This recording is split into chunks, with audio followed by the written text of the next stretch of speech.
तो उत्तर भारत में बढ़ती गर्मी ने लोगों का जीना मुश्किल किया हुआ है, तो वहीं लोग इस भीषण गर्मी में राहत पाने के लिए घरों में लगे एयर कंडीशनर्स का भी सहारा ले रहे हैं। लेकिन अब एसी के इस्तेमाल ने भी लोगों की चिंताओं को काफी बढ़ा दिया है।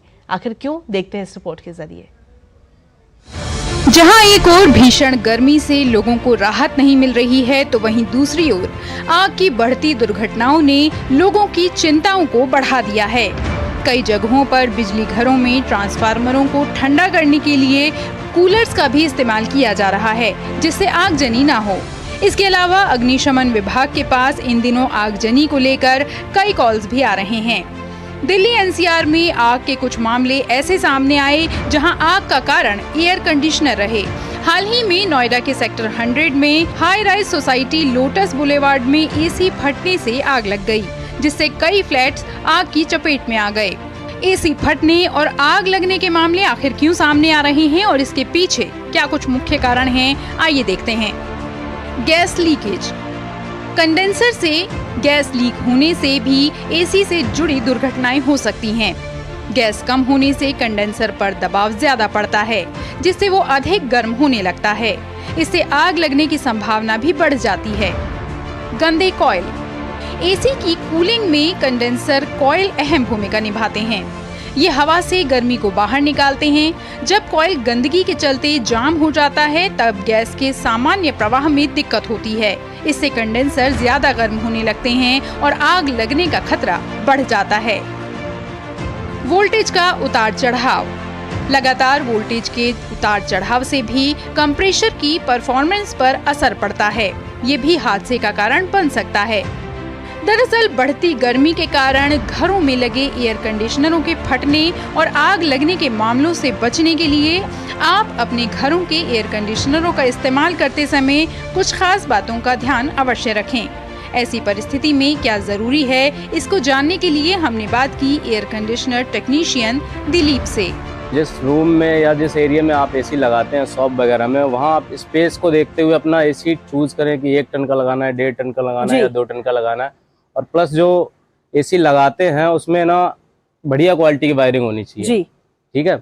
और साथ ही एसी जहाँ पे आउटडोर लगाते हैं या विंडो एसी है, तो बाहर का उसका जो आउटर होता है वो हिस्सा थोड़ा छांव में होना चाहिए। अगर नहीं है कुछ तो सीट वगैरह लगवा सकते हैं, कोशिश करें कि उस पर छांव रहे जी, ठीक है। और दूसरा ये होता है कि जो मेंटेनेंस होता है उसका सर्विस जी, वो टाइम टू टाइम कराना चाहिए। जैसे सीजन जो चलता है गर्मियों का, उसमें मैक्सिमम 3 सर्विस करानी चाहिए। एक शुरू में, एक बीच में, या ज्यादा गंदा हो रहा है तो 4 भी करा सकते हो, लेकिन 3 तो कम से कम होना चाहिए।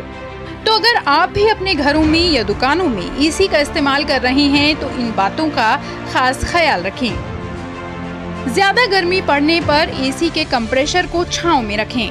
कंप्रेसर और कंडेंसर यूनिट के आसपास सही तरीके से वेंटिलेशन हो, यानी वहां हवा आती हो, ताकि यूनिट अधिक गर्म न हो। नियमित समय पर एसी की सर्विस कराएं, ताकि किसी भी समस्या को समय रहते ठीक किया जा सके।